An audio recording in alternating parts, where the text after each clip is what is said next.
하나님은 택하신 백성 이스라엘 앞에 복과 저주를 두셨죠. 모세를 통해 하나님께서 명령과 규례와 법도를 이스라엘 백성에게 말씀하신 거예요. 그것을 듣고 지켜 행하면 복이 될 것이지만 불순종하면 저주를 받을 것이다 라고 강력하게 경고하신 것입니다. 이것은 이스라엘 백성을 시험하기 위해서 복과 저주를 두고 이렇게 하면 이렇게 하지 아니하면 이게 아니고 기본적으로 전제는 뭐예요? 그렇게 듣고 지켜 행하라 라는 것을 강조하고 있는 것이죠. 지금까지 이스라엘 백성이 어떻게 왔는지를 기억하고 하나님의 말씀에 지켜 행해야 한다 라는 것을 강조하고 있는 것이죠. 오늘 본문에서도 분명하게 그 말씀을 하십니다. 4절 5절 이어져 있는데요. 네가 만일 네 하나님 여호와의 말씀만 듣고 내가 오늘 네게 내리는 그 명령을 다 지켜 행하면, 하나님의 말씀만 듣고 하나님의 명령을 지켜 행하면 하나님께서 주신 땅에서 반드시 복을 받게 될 것이다 라고 이야기해요. 하나님이 왜 자꾸 말씀에 대해서 듣고 지켜 행하라고 이야기하는가? 누차 강조하지만 이것은 가나안 땅에 들어가기 위해서 지켜라고 하신 게 아니라고요. 가나안 땅에 들어가서 살 때에 그것도 하나님께서 가나안 족속들을 물리치시고 차지하게 하셔서 살게 할 그 땅에서 하나님이 들어가게 하시고 하나님이 그렇게 차지해서 살게 하신 그 땅에서 하나님 말씀만 듣고 지켜 행하라 라고 이야기를 하는 것이죠.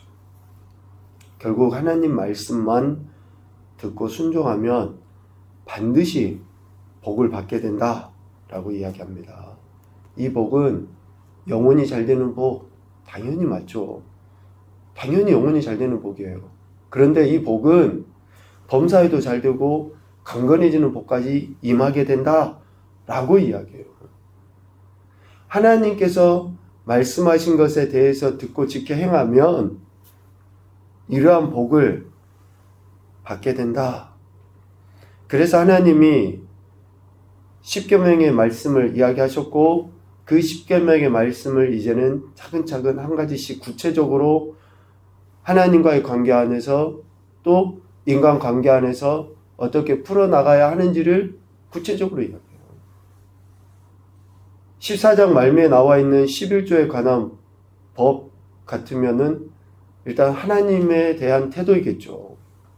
생명의 주권자가 하나님이시고 또 모든 것의 주인이 하나님이시라는 것을 나타내 보이는 태도이겠죠. 빚진 자를 면제해주는 규례를 말씀하시고 또 종을 대하는 것에 대해서 이야기하고 짐승에 대해서 어떤 태도를 취해야 하는지 오늘 15장에서는 말씀하고 있습니다. 먼저 1절에 보면 매 7년 끝에는 면제해라 라고 말씀하십니다. 매 7년 끝은 7년을 주기로 해서 그 주기의 마지막 해, 그러니까 안식년이라고 할 수 있어요. 7년째 되는 그 해, 그때는 땅을 경작하지도 말고 묵혀두도록 이미 규정을 말씀해 놓으셨었죠. 이때에는 면제해라, 쉬게 해라, 묵혀두어라. 그리고 오늘 본문 2절에 보면 독촉하지 말아라, 그런 의미가 있어요. 독촉하지 말아라. 그러니까 탕감을 해주는데 하나님이 우리에게 해주신, 죄를 용서해 주신 것과 같은 그런 완전함은 아니라고 볼 수 있죠. 쉬게 하는 거예요. 독촉하지 않는 것입니다. 일시적인 그런 중단을 의미해요. 그러니까 우리가 쉬지 않고 기계도 돌리면 과부하가 걸리게 돼 있거든요. 사람도 마찬가지예요. 빚쟁이들도 흔히들 그러잖아요. 뭐 드라마 같은 거 보면. 그래요. 틀림없이 빚을 받으러 왔어요. 빚을. 그런데 계속 독촉하고 하니까 자포자기를 해버려요. 그래, 배째라. 그렇게 하지 말라라는 거예요. 그렇게 하지 말라라고 하는 핵심의 이유가 있어요. 2절에 보면 말미에 이는 여호와를 위하여 면제를 선포하였음이라. 누구를 위하는 거예요? 하나님을 위하는 거예요. 그 사람의 인격, 그 사람의 그 가정 형편, 그 사람의 지금 생활, 그것을 살펴서 야, 독촉하지 마. 좀 저 사람 형편이 좋아지면 주겠지. 저 사람이 괜찮으면 너 빚 안 갚겠냐. 이렇게 말씀하신 게 아니고 그렇게 하지 말라고 하는 핵심의 이유는 뭐 때문이에요? 하나님을 위하여. 하나님. 즉 내가 하나님을 믿는 자로서 믿지 않는 자 아니면 믿는 형제라 할지라도 그에게 탕감을 해주고 그에게 면제해주고 독촉하지 아니하는 것은 결국 그 사람의 문제가 아니라 내가 하나님을 믿기 때문에 내가 하나님을 위해서 그렇게 행해야 한다라는 것을 하나님이 말씀하고 있습니다. 그들을 지으신 하나님을 위해서, 나를 지으신 하나님을 위해서 이 명령에 순종할 때 반드시 복을 주신다 라고 이야기하시죠. 이 복은 6절에 구체적으로 나와 있습니다. 5절 말미부터 네가 반드시 복을 받으리니 너희 중에 가난한 자가 없게 된다. 허락하신 대로 복을 주실 때 여러 나라에게 구워줄 줄라도 구지 않게 되고 통치를 할지라도 통치를 당하지 않게 된다. 라고 구체적인 복을 이야기하죠. 왜 말미에 통치, 나라 이런 단어를 쓰셨을까? 이스라엘 백성의 정체성을 다시금 하나님이 상기시켜 주시기 위해서 하나님의 명령에 순종하며 나갈 때 첫 번째 주시는 이런 복이 통치에 대한 것일까? 이스라엘 백성은 종으로 지금까지 살아왔잖아요. 세상의 통치, 애굽의 통치, 옳지 않은 것의 통치를 받으면서 살아왔잖아요. 그때는 계속 독촉을 당해왔잖아요. 쉬지를 못했잖아요. 아무리 자기가 쉰다 해도 세상에 얽매여 있다 보니까 쉬지를 못하는 거죠. 그런데 하나님께서는 면제해 주는 자들에게 대해서 이런 쉼, 안식, 진정한 안식, 통치를 당하지 않는, 세속적으로 그를 얽매이지 않는 그러한 복을 주신다라고 분명하게 이야기하십니다. 그리고 이웃과 종에 대해, 이웃에 대해서 어떻게 해야 되는지, 형제에 대해서 또 종에 대해서 어떻게 해야 하는지를 말씀하십니다. 가난한 이웃에 대해서 반드시 필요한 대로 쓸 것을 넉넉히 줘라 라고 8절, 또 10절, 11절에 연거푸 이야기합니다. 그들이 필요로 하는 만큼 그가 무엇을 필요로 하든 간에 부족함을 충분히 채워줘야 한다 라는 거예요. 넉넉하게 구워주라 라는 것이죠. 이 명령의 근본 정신은 이웃사랑에 대한 말씀입니다. 그래서 모든 재물이 하나님께로부터 왔음을 겸손하게 시인하는 그런 청지기 정신을 가지고 이웃에 대해, 형제에 대해, 가난한 자에 대해 이러한 태도를 취해야 한다 라고 이야기합니다. 가난한 이웃에 대해 그들의 필요를 반드시 그것도 넉넉하게 구워주어라. 하나님의 모든 말씀은 상호적입니다. 상호적. 우리 관계 안에 주시는 이야기예요.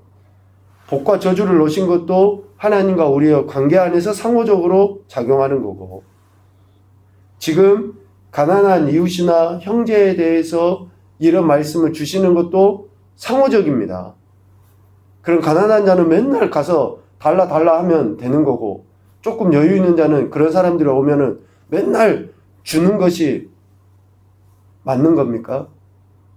잘 생각을 하셔야지 돼요. 그 가난함의 기준 잘 묵상을 하셔야지 됩니다.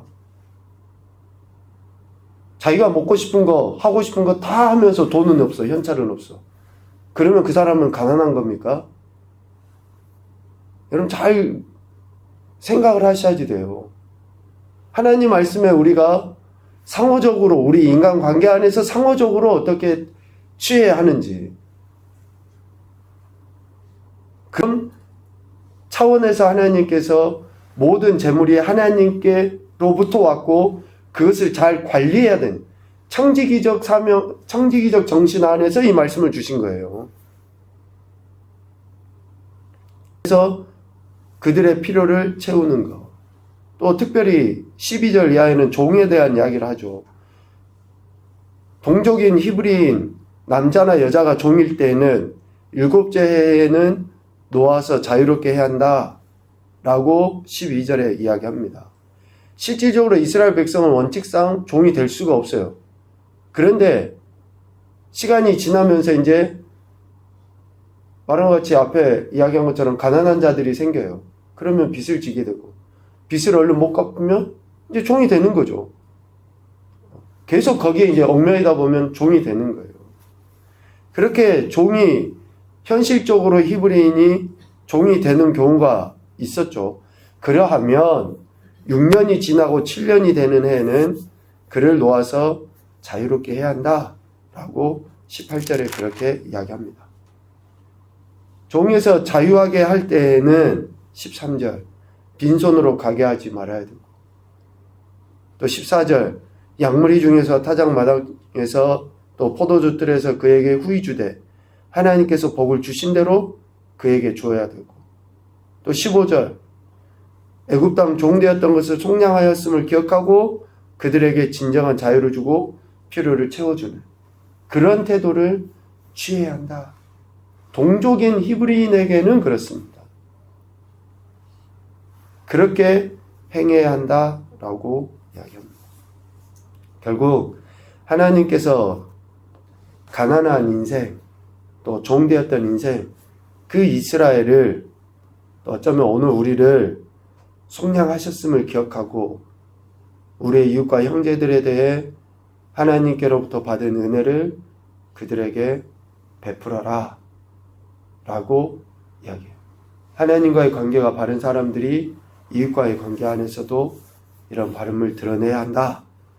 이렇게 행할 때 하나님께로부터 반드시 복을 받게 된다라고 약속하셔요. 복받는 원리를 계속 이야기하고 있습니다. 우리가 기대하고 있는 것이 충족되는 원리를 이야기하고 있어요. 하나님은 원리에서 벗어나지를 않으십니다. 말씀만 듣고 지켜 행하면 반드시 복을 받게 되어 있어요. 그래서 우리가 더 겸손히 말씀 앞에 나아가는 거죠. 첫 번째 교훈입니다. 오직 하나님의 말씀만 듣고 그 명령을 다 지켜 행해야 한다. 하나님의 말씀만 다른 방법은 없습니다. 두 번째, 복받는 비결은 하나님의 말씀을 듣고 순종할 때이다. 세 번째, 이웃과 형제에 대한 사랑과 존중은 하나님께서 나 같은 인생에게 보여주셨기 때문이다. 먼저 나 같은 인생에게 하나님이 이 사랑과 존중을 보이셨잖아요. 그것을 우리는 드러내는 거예요. 그것이 하나님께서 기대하시는 바고 복받는 비결이다 라는 것을 이야기하고 있습니다. 우리 인간관계 안에서 이런 명령들은 상호적이라고 했습니다. 꼭 그것을 기억하고 우리가 이런 말씀 안에서 하나님 말씀에 대한 태도를 취해야 될 것 같습니다. 오늘도 우리에게 생명 주신 하나님께 감사하시고 또 그 은혜 잊지 마시고 관계 속에 있는 이들에 대해 주님의 사랑을 나눌 수 있는 겨우 복된 한날이 되시기를 주님의 이름으로 축복합니다. 아멘.